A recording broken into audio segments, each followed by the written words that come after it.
All right, welcome everybody to another edition of Legal Tech Week, the show where we talk about the top stories in legal tech and innovation. It is November 22nd, 2024.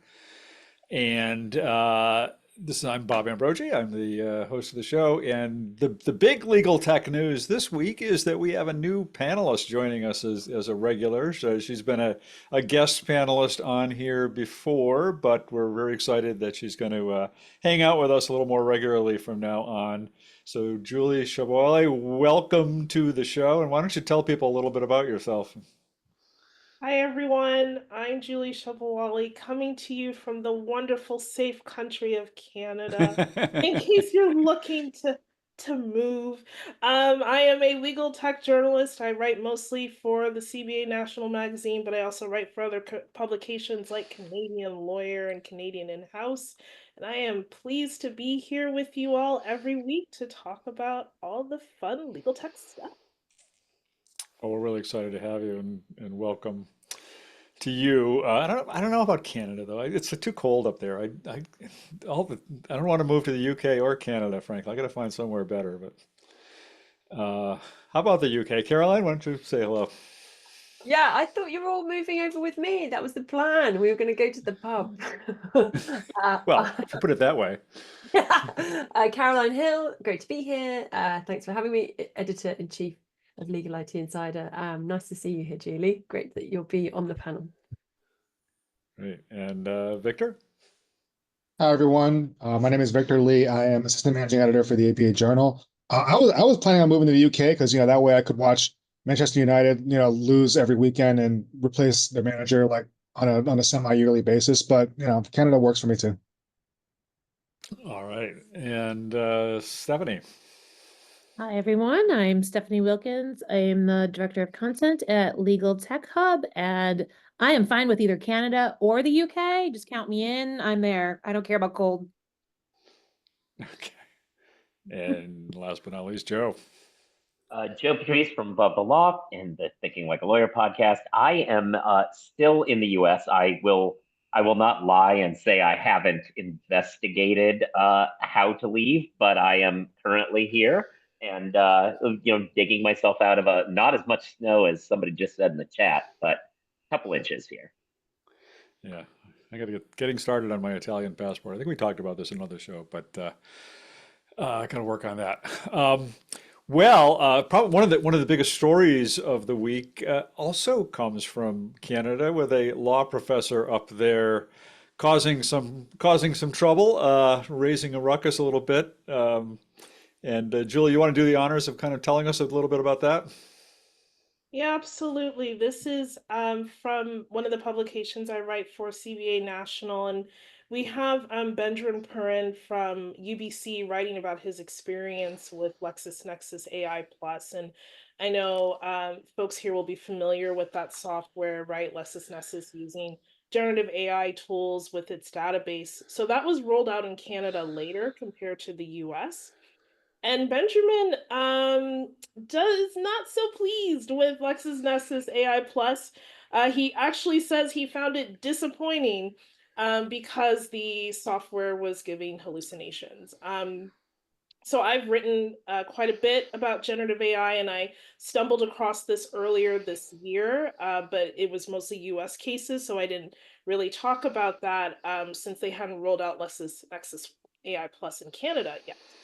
And so Benjamin has kind of beaten us to the punch here to unveil that this software does have hallucinations. And in the article, he talks, sorry, there's a lot of noise behind me. That's Toronto for you.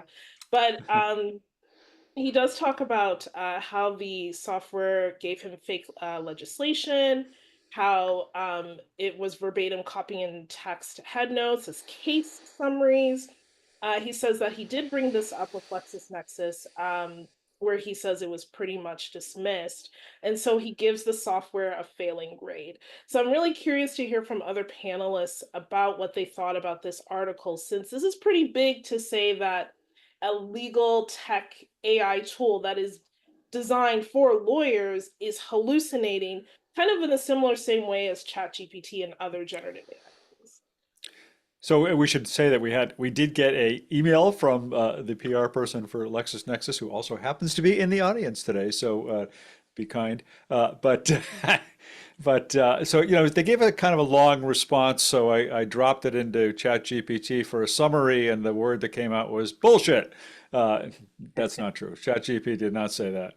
But no, they gave a response. They actually gave two responses, which sort of a longer initial response and then a more abbreviated, updated response. But the sort of the gist of their updated response was, first of all, that one of the prompts that the professor did was to ask it to create a motion draft, and Lexis says, well, Lexis AI does not support motion drafting capabilities as of this point.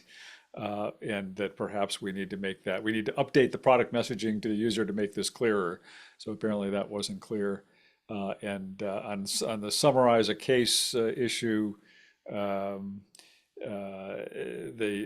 professor asked for a summary of a case, and his complaint was that it basically gave him something that had already been written as kind of a head note for that case. And Lexis says, well, that's what we do. In certain cases, if we have an editorial summary that we've prepared, we'll default to that instead of serving up the GenAI summary. But that, again, they say maybe we will explore functionality to allow users to override our editorial summary to further prompt summarize requests. And then the third one, they said the third one was causation, criminal. I forget exactly what the issue was, but they're saying the answer was sound. However, the cited references should have been more deeply connected to criminal causation. If only I could read. So I mean, basically, they're kind of taking issue with some of what he said, but I think also agreeing that maybe some of their messaging about how they presented the product wasn't all that clear.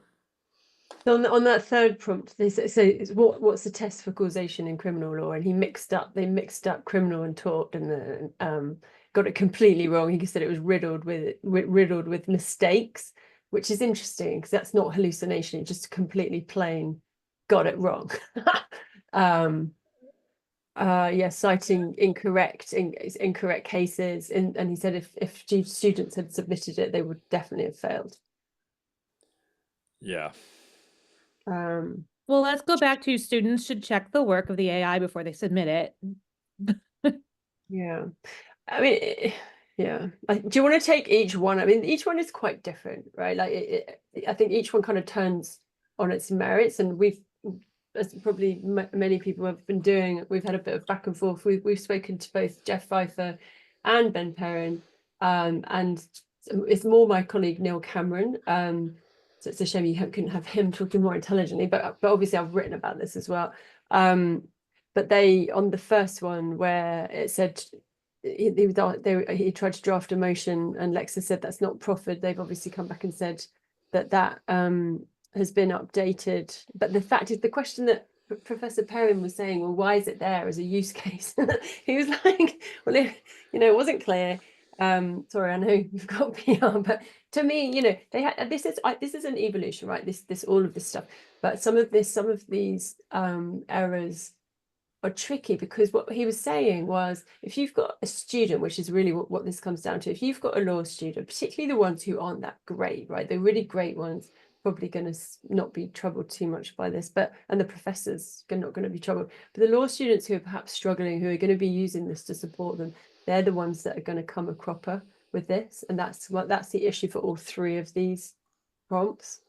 I don't know what anybody else thinks about that. Or Yeah, I find the responses from LexisNexis very interesting, because as some have said in the chat, they're basically saying user error. And then, as I mentioned, this was written by a professor at a law school. So I'm not really sure if we first off want to blame the user for basically getting factual errors in the database. Because there's two things I think there's happening here, right? First, the whole idea that there is hallucinations in Lexis AI Plus. And we know in generative AI tools, hallucinations is built in. There's no Gen AI tool out there that no hallucinations exist. They all hallucinate. But then there's the other issue of actually getting the information wrong. That to me is a database issue, right? Like that's an information issue. And what you read, Bob, their response doesn't really relate to that second issue at all. And that's the part that really gets me worried, because hallucinations, if we all know how to deal with that. But the factual errors, Yeah. you're correct. Law students aren't going to be able to decipher that, which goes back to Stephanie's point of you always have to check your work. It's more of a challenge because the hallucination they didn't. I mean, I actually have to say, I just want to preface this because Jeff Pfeiffer, I find he's engaged completely, and not this. I don't want to be unnecessarily critical because we've had great conversations. He's been trying to work with us, and I don't want I'm grateful for that. But I take absolutely to your point, Julie, that that is a very strange error with the hallucination. That Lexis said, well, there's no citation. And actually, they've said this in response to the Stanford criticism as well. If there's no citation, then that flags that it's a hallucination, and therefore you shouldn't trust it. And Professor Perrin said that actually he then learned, okay, all the ones that got citations are fine. So I do think, that's a slightly different point to the completely getting the answer wrong. Yeah. Yeah, I don't know how I don't know if there's an easy way for them to red flag that in some more conspicuous way, but it did seem, again, as you say, the article said very consistently where there was a citation, the information being cited was correct. Where there wasn't a citation, that's where the problem was. So I don't know. I don't know if there's a workaround there where you just don't present anything that's not citable or that's not able to be backed up by a citation. Well, I mean, You don't have, again, sorry. like a broken record, but isn't that kind of just another leap in what's always been the case? If you don't have anything to point to, you don't cite it. Like none of this is brand new in terms of verifying your work. And it might not be a bad, because I mean, I think one of the things we did in law school, one of the first things we did in legal research and writing was we got like a memo with all errors on it, and we had to find out which the error, what the errors were, correct them, and then either was wrong citation or wrong case name or whatnot. That way you get into the mode of I have to check everything, make sure everything's cited correctly, and it means what it says and blah blah. So maybe I'm not saying Lexis's product is like this, but if you have an AI product that has these errors and whatnot, it might be a good way to train students to be like, okay, well, you can't just rely on this to be your final work product, like what Stephanie was saying. It's just like this is just a way of like doing the which part of the motion is not correct kind of thing. But it was all I think his point, one of his concerns was this was and it's very unfortunate. Every single thing he did was wrong. I think this was his concern. If you were using this to test students to find the mistakes, it would be great, right? And if they can go right where are all the mistakes, but it wasn't for that. It's supposed to help accelerate their work product. And I think the point was that every single prompt that he gave it would not have done that. So Are we sure? This is just me not knowing. Like because I have to read it more closely. Is this every single prompt he put in, or he only wrote about the ones that were wrong? He did other prompts and they were also wrong, apparently. So he didn't include everything. But I think this is why he was driven to, because obviously it's being rolled out in Canada, as Julie said, it's a newer product. I think maybe that to be taken into consideration, I suppose, but it hasn't yet been rolled out to law students, but it's going to be. And I think he was so concerned, obviously, because I think every prompt was wrong. He shared the 4, but there were others that were also wrong. So, I don't know. Look, AI makes a bunch of mistakes. That's a thing that happens. Understanding how to deal with those mistakes is a thing that we've said many times you need to. I don't love this take because I don't think it's not a real study when it's like, hey, I plugged a few things in and they were all wrong, right? Like now, if we start hearing from every lawyer in the US, UK, and Canada, and Ireland, or whatever, I think those are the countries that it's all. If we start hearing from all of them that they're getting massive problems, then I'm interested. As it is, my takeaway from it was if you're A, lazy, or B, cleverly trying to trick it, or ideally both, you can come up with this article. And I think that's true. Like, I feel the problem, though, I do think the problem for Lexis, though, is so I don't really buy the study as a bad thing necessarily, but the problem for Lexis is it is so easy with this thing that is being touted, or not only by Lexis, but by the world at large as this magic bean solution. That means people are going to use it wrong. And when people use it wrong, it gets wrong answers that cause a problem. So there is a brand management that you kind of have to do and start caring about of like, how do I make sure nobody puts dumb stuff in here? Or if they do, they check it. And the more you do that, the less you have this problem, and the more these kind of articles can be shrugged off as this is what happens when somebody tries to intentionally break the system. Right, because that was the problem in the Stanford study too, right? That people were trying to intentionally trick it and get wrong answers. And I just and to transition this to like another legal case that is out there that is not tech based per se, but is very fascinating because it's an abuse of the legal system that's happening in the U.S. The lawsuit that Elon Musk is pursuing against Media Matters, where he's like, well, they intentionally had to kind of break the jury rig the system in order to get neo-Nazi content near IBM ads, basically. And it's like, well, sure, but the difference there was you represented to those people there is a solution and there is no way that can happen. At that point, somebody trying to go ahead and break it is different. That actually is, I'm proving that your claim, your universalist claim, is wrong. I don't necessarily know as though Lexis is making the claim. If you hit this button, it will never, ever, ever, ever make a mistake, depending on what your prompt is. Like, I think he wasn't. He says he wasn't trying to trick it. But actually, I do think you've got a really good, lots of good points. I think the guidance from Lexis, though, probably. I think they've admitted that some of the guidance around what it should do could have been clearer. But having you talking about, I've had feedback when I was when this first sort of hit our awareness, hit our screens. I messaged a UK law firm who's using Lexis Plus AI and said, well, what's your experience? And they said they are actually having a really good experience. They're having great feedback from lawyers and it's going well. So that's quite interesting. I agree with you completely, that you can't just write something off just on the basis of one experience, and that these, because it's all new and evolving, that makes them very vulnerable to these kinds of articles, and we do have to keep it very much in context. I agree with you completely. Yeah, and let's be honest, what's more interesting? It's like, these big vendors that fail, or writing about big vendors when they do well. I mean, it's always going to be more interesting when they fail and like produce all these mistakes supposedly and all this stuff. So if this professor had written about, oh, Lexis is great, I gave all these correct prompts and I got exactly what I want. It's like, fine, whatever. And I mean, maybe it wouldn't have gotten the attention that an article like this would have.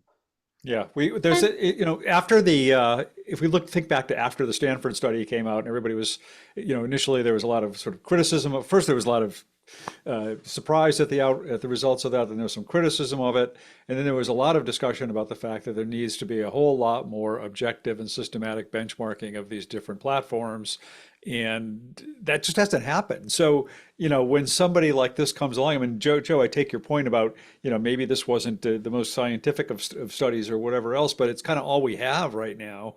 Until we get more systematic testing of these, it would be interesting, even just in terms of his informal testing of this, if he did the same thing against Westlaw and VLEX and whatever else is out there these days, and see how the results compared and see what kinds of results he got there. But I mean, all of this points to the fact that this is still all just really not very well tested, other than by we're getting the word of the vendors themselves, trust us on this, but we don't have much beyond that. And to a point you made earlier, Joe, and this is one of the things that really I got hung up on after the Stanford study too, is that Lexis was the one originally that said they used the words hallucination free, which we all know is nonsense. But I think what they meant was that thing we were talking about, that, you know, anything that is linked is not an hallucination. So you can always tell. That sort of marketing language from the beginning, I think just they shot themselves in the foot with it, and that did not do them any favors. No. And Yeah, the other, sorry, you go. No, that's, I was just going to say that's exactly what happened here in Canada as well, right? And to go to Bob's point, I know that Amy Saslan, who some of the Canadians in the room will know who she is, from the University of Ottawa. She's been searching for this research and will probably have to do it herself, to do compare and contrast of the different tools. For exactly what you were saying. And I think we have to remember for this article, the context was for law students. And I know we keep talking about the Stanford case for the exact same thinking, right? We know that law schools are really bullish on using these tools because they're afraid of people cheating and all this other ridiculousness. So I think we also need to take that into account, that this isn't an article about if you're practicing, you know, at an AM 100 or you're a solo practitioner, if you're a law student using this, would I recommend you using it? So, and we know most articles are not going to say, yes, go law students, go use Lexis to write your memos and your law school assignments. So I just want to add those thoughts. So Michelle Spencer in the chat said made a good point about if you're using GenAI, you need to know enough about the topic to be able to confirm validity of the responses, which it's a good point. And counterproductive in some way.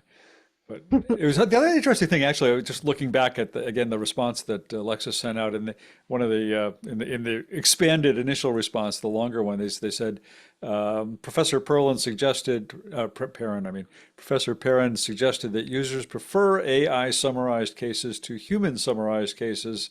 We appreciate his suggestion and will consider this in future product development. I'm kind of surprised by that because I would prefer human summarized cases over AI summarized cases any day. I mean, I know that some of the vendors have been intentionally doing this, where they're generating and creating human generated summaries, just as Lexis is doing. And in some if there isn't one, then they deliver up the AI summary. But to me, I would rather have an editorially created summary over an AI one. I don't know.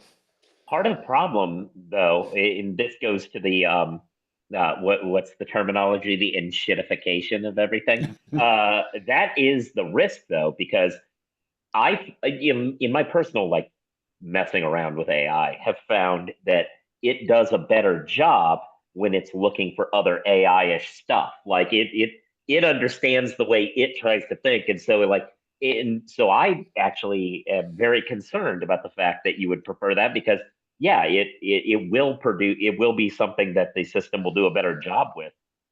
But then it becomes copy of a copy at a certain point. Like the fact that it keeps going to the AI generated one means that the problems get to compound.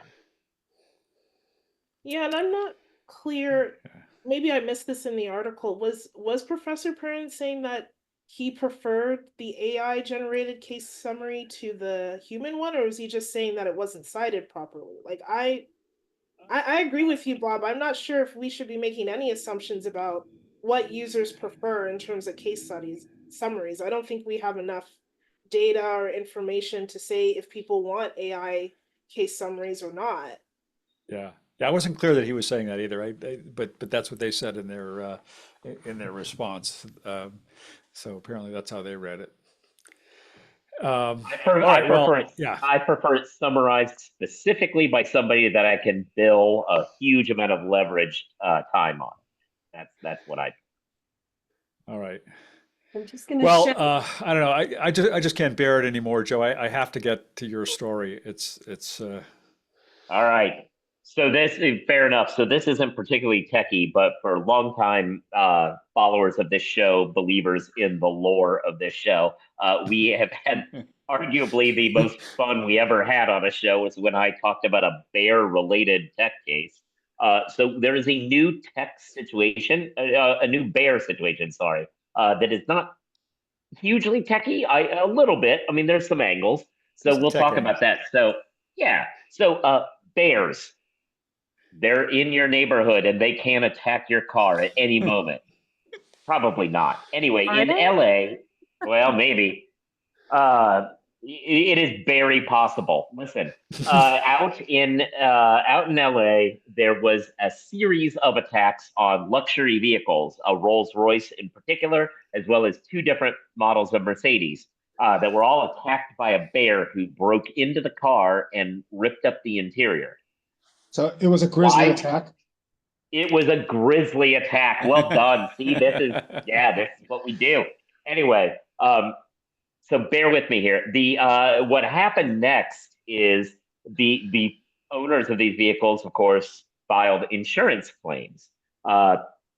They came in. There was a bit of a pause at that point where it was considered, and the insurance folks ultimately paid out, I believe, around 150 grand in damages.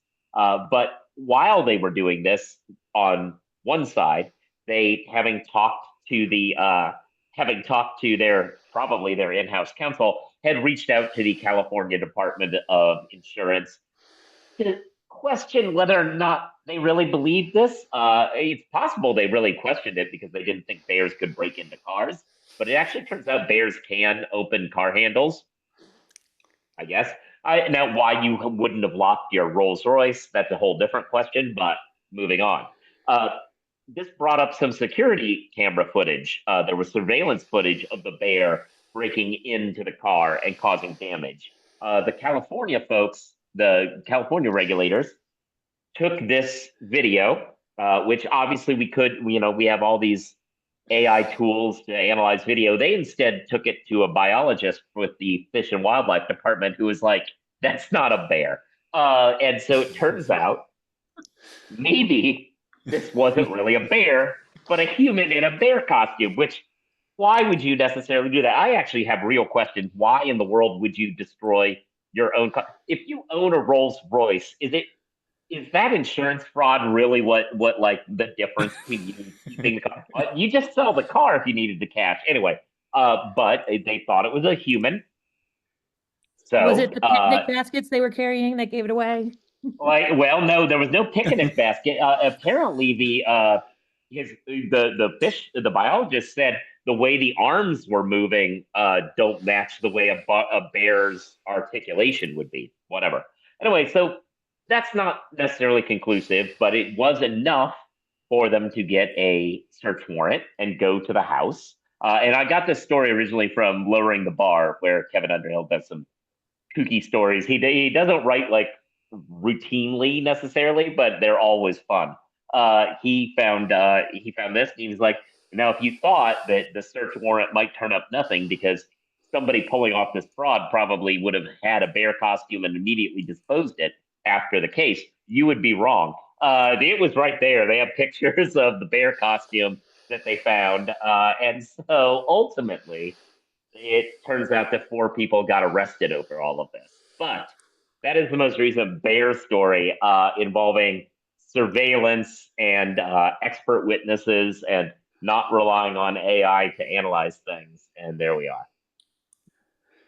So the thing that jumped out at me about the picture that you have in your story is there's this bear costume laid out on the floor, and you can kind of see the arms and the hands and all this stuff. And the first thing that occurred to me was, isn't there a constitutional right to bear arms?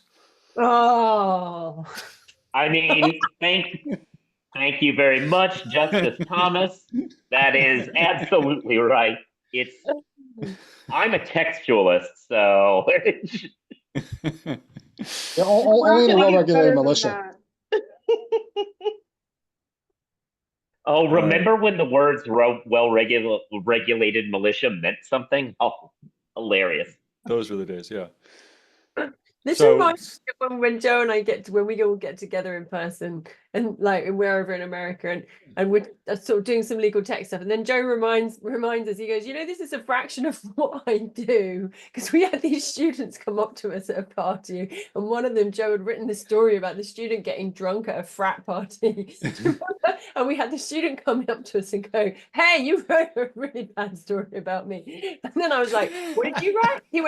Joe goes, yeah, legal tech's just a little part of what I do. But I suppose this has a tech angle to it. That, kind of a lot more fun than a lot of the stuff that I get to write about a lot of the time. Wait, Caroline. So are you saying that the next time we're together, we need to watch out for the bears because they may not appreciate the slander here being associated with this very strange behavior? I apologize. Hopefully someone will all take us to a game. This is what we're angling for. Isn't that I was right? just at a legal tech conference. There was a bear in the parking lot wandering around recently. Oh, Oh Maybe they were wow. looking for Joe. Looking for Joe. Yeah, no, you said to a game. Did you say to a game? The Bears? Who are the Bears? Who's the sporting Yeah, club? Chicago. Yeah, Yeah, they're Chicago. Oh, the Yeah, Chicago yeah, terrible. Bears. They were Yeah, that would playing be in more. London. They were playing in London That would last be. time I was Oh, that's there. true. Yeah. That would be more of a punishment for us. No, Yeah, we they're don't terrible. want to. You don't want to go see the Bears, especially now. It's cold out. It'd be really depressing. Oh, Unbearable. Yeah. All right. So the moral of the story is the perpetrator was caught barehanded here. Is that fair to say? Wild. All right. All right. Well, there's our weekly nod to bears. I wanted to talk only because suddenly one of the other things that seemed to be happening a whole lot this week, including by me, was people flocking over to Bluesky. I wrote a little thing about it, but I've seen. I know some people were already on there, have been on there for a while, but just over the last 2 weeks, as everybody's read, Bluesky has just taken off in its numbers. There've been all sorts of enthusiastic and exuberant posts on Bluesky about how this is the Twitter of old that we used to know and love, and all of our legal tech community is reformulating, reorganizing, recongregating, whatever the word would be, here on Bluesky, and it just feels like the good old days, and it feels so good. And people who hadn't posted on Twitter in years apparently now suddenly reappearing up on Bluesky. So I went over and signed up, and I'm kind of enjoying it. But I wondered, anybody else on there? What do you what's been your impression so far? Is this the new Twitter? So I've been there for a while, and I love it. And by the way, when we say new Twitter, if you go to the website, if you've not been there, it is old Twitter. I mean, it is absolutely like, and Jack Dorsey is somehow involved in this. And I don't know if he, like, as part of his deal selling Twitter, won the rights to the layout or something, like reserved them. Because unless he did, there's a problem here, because it is actually just old Twitter. And it is amazing. And I'm so happy that everyone has finally joined. I've been there for year and a half or so, and everyone is now on board. And I'm so Dorsey left a while ago, no connection, but I assume, like, however it got built, I mean, somehow it got built with the same interface that it always used to have, and I assume legally there's some way that happened. But yes, Yeah, no, it's great. It has a Yeah, I was gonna say, like, just because I joined this week because I wanted to see what the fuss was all about. Plus, I heard everybody was going there, so say what you will about my lack of agency here. But but no, yeah, I was just like, wow, this is just old Twitter. Like, I mean, and I'm not familiar with IP law that at all, really. So I would love to hear whether this is like, a possible trade dress or trade, whatever, or whatever, trademark or whatever. But like, yeah, even the logo kind of looks like a bird.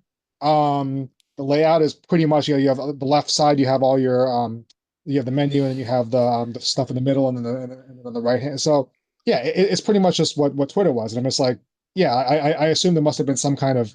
I mean, I assume you can't really trademark that kind of stuff or copyright that kind of stuff, because I guess what Threads is pretty much done the same way as well. And I think Mastodon was kind of similar. So I mean, there's only so much you can do with a square, with a rectangular screen, I guess.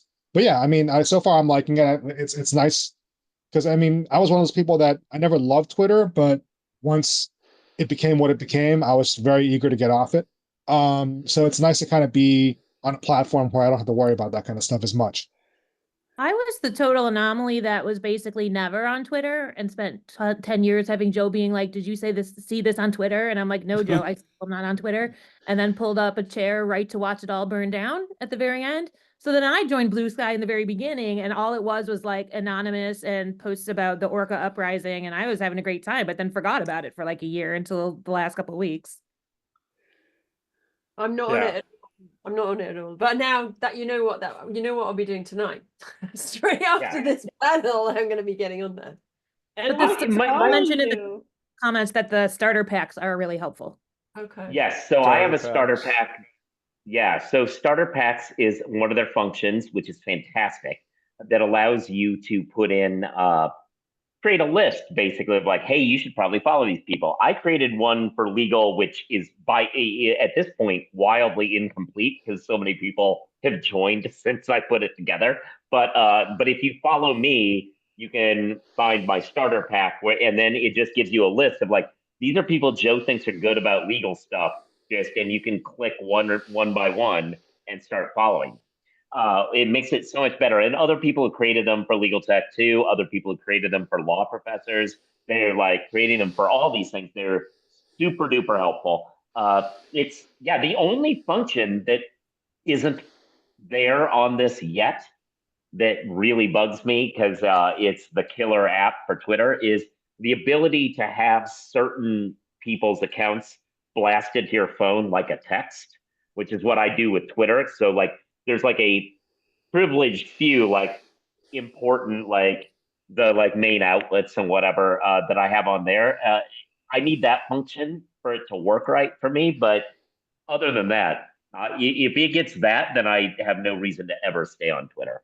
Mhm. Yeah, there's also this thing that Josh I learned about from Joshua Lennon's post on Bluesky, but this thing called the Sky Follower Bridge, which will basically just take your Twitter feed, take the people you follow or your followers on Twitter and tell you if they're on Bluesky and let you follow them. So it's a quick way to reconnect with some of the people. It was actually kind of funny doing it because I discovered a whole bunch of people who, like I say, had just been dormant on Twitter for a long time, and now they're suddenly starting to be active again on Bluesky. So that's an interesting development. There's also a sort of a TweetDeck equivalent if you were a TweetDeck follower fan like I was, which lets you have sort of multiple searches and feeds and whatever set up, but view that you view all at once. Is there. I haven't tried the Bluesky equivalent of it, but there is one out there. So maybe that's what I'll be doing tonight. I don't know. Maybe So so Deck Blue is okay. It's not quite as good as TweetDeck was. Like TweetDeck was built outside of the Twitter ecosystem, if I recall, and then brought in. But like it was basically perfect. And the Bluesky equivalent isn't great, but it's okay. It's getting a little bit better, I think, than from the beginning of because I've been there for a little over a year now. But now I'm spending more time there. One other tip I would give is to really focus on who you follow. So, like how Twitter just became more about the algorithm and you'd see tweets from people you don't even follow or care about. In Bluesky, it's really who you follow. Those are the only ones you're really going to see. So, you don't always have to follow back the people who are following you because you kind of want to curate what you see. But I like it so far. But I'm still on Twitter because I'm a tech reporter. How can I not be there? I'm still there. I shy away from it. I don't even check it very often, but I do occasionally. I'm just a LinkedIn. I'm LinkedIn, and I know it's not as much fun. I'm like Stephanie. I never really got into the whole. I know people lived on Twitter and they were like getting into huge discussions, and I never really got into it for some reason. And so maybe I'll do better with Bluesky. Yeah, but I feel like in the social media wars, the funny thing is LinkedIn is going to be the strongest that comes out of this, frankly. They have Joe's like, are you sure, Julie? Well, I don't he says know. no because he's not on it. That's why. No, I'm on it. I hate it. Like there's nothing good about it. It's terrible. And that's the good thing. everything it tries to do. But that is the good thing. That's the good thing. Joe, You're not going to get crappy. You're not going to get crappy like posts about vaccines causing cancer or like stuff like that. But there's this new trend on LinkedIn where people do post some personal stuff, and in their little bio thing at the top, there's now a sort of trend towards people going, And I post personal stuff and I'm proud of it. So those are the people that you go unfollow. I mean, depending on what it is they post, but the food pictures, I don't think this is for LinkedIn personally. Sorry. No, that is well, bizarre. But I will say LinkedIn got one thing right that the others can't do anymore, which is you have to use your real identity. It's really hard to create fake LinkedIn profiles and I know people create fake LinkedIn profiles, but you can tell pretty quickly when they're fake. So, or spammy, which is why I think they will survive. They will be the bland, middle of the road social media app that we all desire. People are aggressively using ChatGPT to create LinkedIn posts. So talk about getting spammy. I mean, it's people are just wanting to put shit up there. Usually starting with "I am thrilled to announce" or "I am proud to announce" or "I am honored to say." Yeah, I don't. I mean, I'm on LinkedIn and I'm on it a lot now, more than I used to be, but I hate it. I just feel like I have to be there. It's so bad, it's not even particularly good at connecting you with people who do certain jobs. But originally, it was supposed to be like a resume networking kind of thing, and it's now not even particularly good at that. Oh God, I hate everything about it. Okay, I'm going to stand up for LinkedIn. I use it all the time, and I message people like I've realized that I'm really bad at the contact side of my job in terms of like creating databases and making a note. I have like my Outlook is kind of my filing cabinet, and anyways, but quite often if I need to get hold of someone quickly, I'll just go to LinkedIn, I'll be connected with them, I'll just go to messages and I'll just message them. It's quick and it's easy. I find it really useful. It is super easy to verify who people are and what they do. And I mean, I'm not saying I love LinkedIn, but it does connect me to very relevant people. So I don't agree with you there, Joe. Especially when you're looking for someone, like you said, not just the verifying, but then when you find the person you're looking for and you see who they're connected with, that can be a game changer. I have definitely found sources for articles based on who I'm snooping for on LinkedIn. So, it's good for that. Look, not every social media app can be a beautiful, tasty treat. Someone has got to be that bowl of cauliflower or, whatever whatever bland Honestly, vegetable that you need. it might not be the social media we need right now, but it kind of is the social media we deserve right now. Oh Oh God. God. Oh my gosh. All right, Christopher Nolan. Listen, I mean, look. First of all, I object to the cauliflower hate there. I love cauliflower. It's great. Yeah, it's fine. But yeah, no, it's I don't know. Like, what bugs me about LinkedIn, and maybe this is something I shouldn't wish for. What bugs me about LinkedIn is when people message me, I find out when I log into LinkedIn the next time, which may be 2 months later. Like, I don't get the messages like told to me that that's happening unless they're like premium members or something, which is really weird. That's a very easy setting. That's a very basic setting. Oh no! I mean, I've hit that setting, but if people hit me up who aren't paying for it, basically, I don't get those. You can get. I don't know why. Okay. It's Yeah. a setting. Stop It's a telling me that people are trying to contact me. So the thing, bottom line is you find it unbearable to be on LinkedIn. I think that I just think that it's time to hibernate and give up with on LinkedIn. The thing I find quite interesting is when it tells everyone when you've got an anniversary, so you get like 1,000 messages going, congratulations on your work anniversary. And it's never the right day, and you can't change the day. And you start It's replying. a weird way of counting, right? Because it'll be December to December, and they'll say 13. They'll say like 1 year, 1 month. I'm like, no, it's 12 months. I think what it does is like you change your job. Because I just realized this when I changed my job. Like 2 weeks later, it was like, hey, your job change was approved. So then it's counting that day they approved it as my anniversary, which became really awkward because I started getting tons and tons of congratulations on my last job, like 2 days before I gave notice at it, which was super awkward. And I was just like, hey. Yeah. That's funny. All right. Well, another big story in the news this week was the one, Victor, you have on possible antitrust claims looking to break up the Google monopoly. I don't know if it's a legal tech story per se, but it's certainly a story that affects all of us lawyers and everybody else in the world, and with a legal angle to it. But what's going on there, Victor?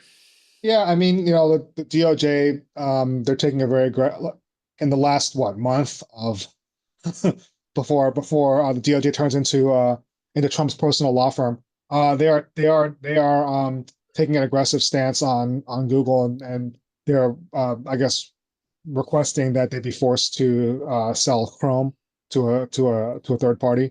It's kind of similar to the Microsoft case from the 90s, where they felt like Google's antitrust practices their trade practices were designed to make sure that users could only use Chrome as opposed to the other browsers out there and whatnot. Although I never thought Chrome had that kind of same market share that Internet Explorer did back in the mid 90s, but whatever. Right. I mean, I use Chrome just because I'm used to it, but I mean, I know a lot of people that don't use it, but whatever.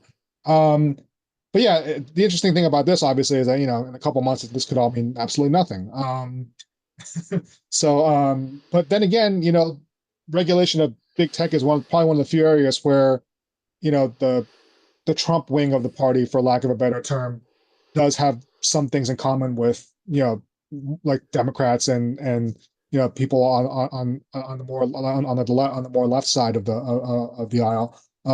Josh Hawley despises a lot of big tech. I mean, Trump himself has talked about going after certain social media engines and tech companies, but it seems like that tends to be more from a personal standpoint. But still, there'll be policy implications down the line. So it'll be interesting to see what happens with this. And obviously, there is precedent, like the article pointed out, of just like one administration starting a big antitrust claim against a major tech company like Microsoft, and then the next administration coming in just completely settling it and getting rid of it. So we'll see if this matters. But yeah, it was just kind of obviously it's Google, so I mean it's a big part of everybody's life, and maybe that's why there is an antitrust claim here. It's an interesting. Go ahead. Yeah. Oh, I was going to say it's an interesting. It's an aggressive but makes some sense to me solution in antitrust. As far as whether or not it goes away, like obviously Hawley is very much of a let's go after antitrust. I think Vance was also that when he was in the Senate too. Now, are we going to assume that Vance is going to have anything to do with this administration now that they won an election? No. But so really it will come down to whether Elon Musk views Google as an organization he wants to destroy or not. And on that front, this is how it gets back to legal tech. RFK Jr. is now poised to be part of this administration, and his running mate has some reasons to hate Google. So maybe that's a thing, right? Maybe I don't know. But look, I mean, she divorced their founder, right? Maybe Right. she has some reasons. Anyway, but yeah. Sorry, That was the allegation. Oh yeah. So well, no, it's not an allegation that she divorced him. Like the divorce. I'm looking. Oh, at the Victor Musk, just typed the in the Musk chat, part. please. Yes, there were allegations about the Musk part, right? But but she definitely was RFK Jr.'s running mate. So whatever. Anyway, but if putting that aside, as far as divesting, the question of whether or not it's a big part of the business is less key than I think their argument is the rest of Google utilizes the search information that's brought in by Chrome to tailor other stuff. And this goes to what in antitrust circles has always been like, you can either play baseball or be the umpire, but you can't be both, right? Like, so what they want to do with Chrome is say, you can either collect all this data and then Chrome can sell it to whoever they want to, or you could be the company leveraging this data, but it's not both. Which seems fine. The more interesting part to me was they tried to sneak in a line like, and if this doesn't work out, then we're going to take Android too, which was almost just like, contingent reward they wanted, which I thought was wild because I've never heard of a contingent award. Like, and if we don't like how this works, we'll also take this. That was a bit extreme, I thought. Yeah. The timing is curious because and this is going to spark a whole big debate that we may not want to go down, but I hosted a panel with Zach Abramovitz on it at NetDocs, and he was saying we were talking about GenAI solutions, and he was saying he doesn't use Google anymore, right? He uses and he encouraged people to have whatever your GenAI tool might be open on your desktop, and he says the thing I think it's going to spark is obviously it's very different, and for some things you may not want to use it for research and all of these kind of conversations, but there's never seemed to be more of a threat to Google right now. I know they're going to do their own GenAI stuff, but nonetheless we're in a world where it has really just been Google and Chrome as far as I'm concerned. Now the timing seems to be quite curious. Yeah, I agree with you. I haven't used Google for years. I use DuckDuckGo for all kinds of obvious reasons, privacy, and the fact that Google's search capability has actually gone down over the years, even before Gen AI became the huge thing that it is. I saw a comment in the chat about, kind of late to the game here with antitrust enforcement in big tech, and that's also really true. I think there could be a political motive here to knock Google down a peg or two. Obviously, Elon Musk is in this game of big data through Tesla. And I think Google, really, the two biggest things they have going is Android phones and, of course, the Google Suite, Gmail, all of that. It's not Chrome. And so if Chrome kind of just, it's a death by a thousand cuts, right? So if this kind of just helps to bring them down another little notch and kind of hinder them a bit in terms of this data collection and Gen AI, that could be just enough of an advantage for competitors to kind of start sniping away at a few other little things. I think the timing is super sus. I mean, come on now. We just had this election. We know the kind of people that are about to come into play.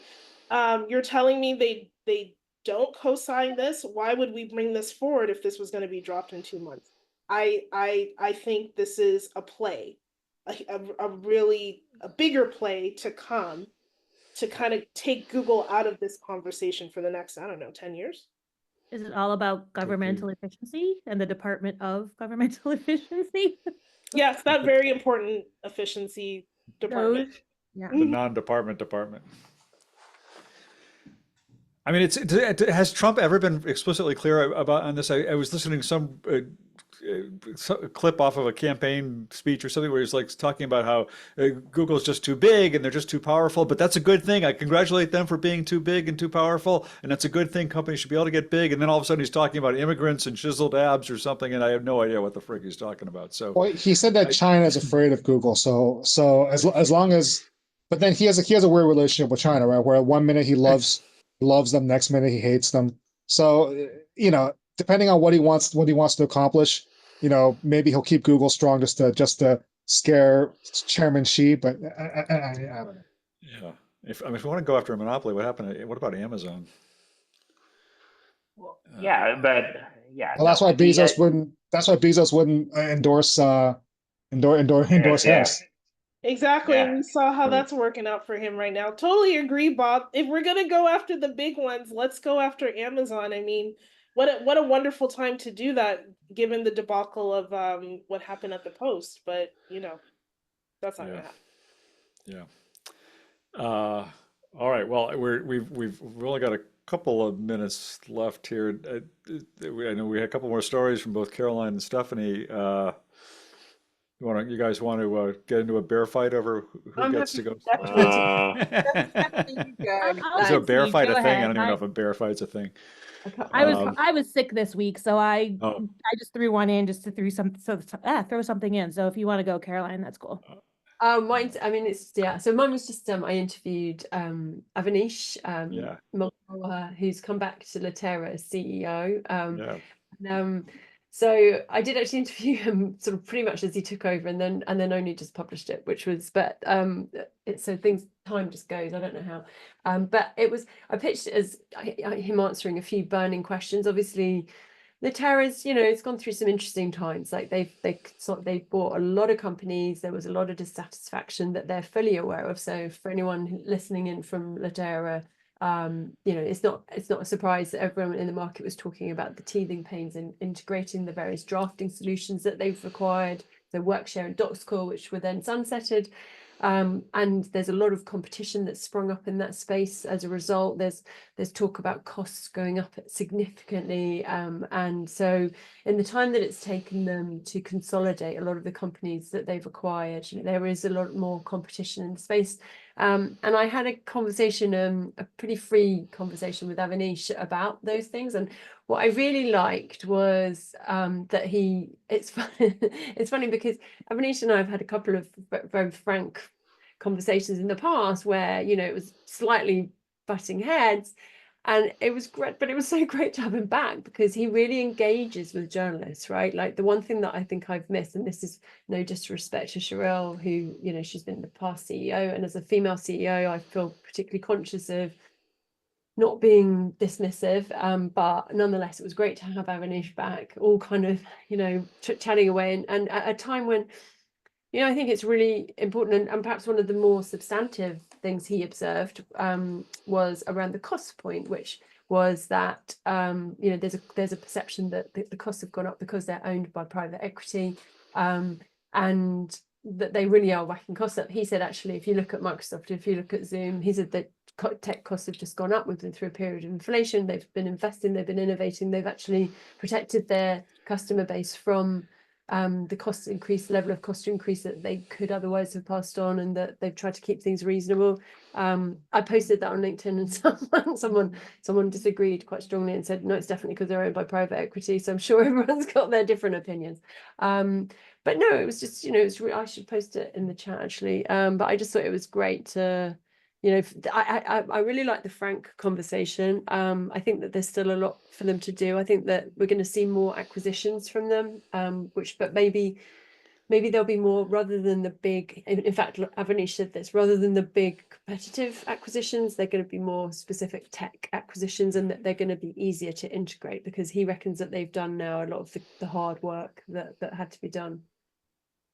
Yeah, the one thing I wanted to, I think it was a frank conversation, and I was glad you did that and kind of asked him some of these questions, like why are you back, which was I think what everybody was wondering. I felt like he did kind of still danced around his answer a little bit in terms of what was wrong. I mean, why couldn't the CEO who had been there handle the things that he came back to handle? I don't think he kind of squarely addressed why they needed to bring him back to address those things. But I think he's got pretty thick skin. It's from maybe stuff that reading between the lines, and he didn't say this actually, but my perception is he's got pretty thick skin. Litera's been through a really tough time, and I think although hopefully things he reckons are going to get a lot easier. What do you think, Joe? No, I have another thing that just came to my attention. Has ALM just been hacked? Because ALM.com is well, it would be a curious choice if this is what ALM.com looks like. ooh, Well, there we go. Well, I'm just getting ALM. See, Stephanie, you left there just in time. Law.com is fine, but Yeah, ALM, Law.com is fine. Oh, I'm just getting. What are you seeing? I'm getting a yeah. It's a Japanese Japanese shopping site. It looks like kind of like a Temu, but for it's like Japanese Temu. Yeah. Mine is coming up normal, disappointingly. Oh, okay. Well, anyway, I just started getting my phone exploded of like check out. And I was like, okay. Yeah. Oddly, mine did not. Weird. All right. Well, I'm not there anymore, so what can I do? I'm still getting the shopping site. I guess other people are starting to get I got it too. Gift I did mall. too. I'm not. I'm getting know. I'm getting the ALM world, powering the practice and business of professions that shape the world. I'm getting the Huh. normal. All right. Well, we can talk more about that next week because we are out of time Yeah. this week. As for Avaneesh and his thick skin, I hope he gets a bear costume and that'll help him claw his way to success there. And as for everybody, oh, we're not. So next week is Thanksgiving. Yeah. So we're probably not going to be meeting. So look at that, Julie. You just started a job. We want to give you a week vacation. So we will be back in 2 weeks, I guess. And see y'all then. I hope everybody has a great holiday and good week. Great to see everyone. Thank you. Happy Thanksgiving, everyone. Happy Happy Thanksgiving. Thanksgiving.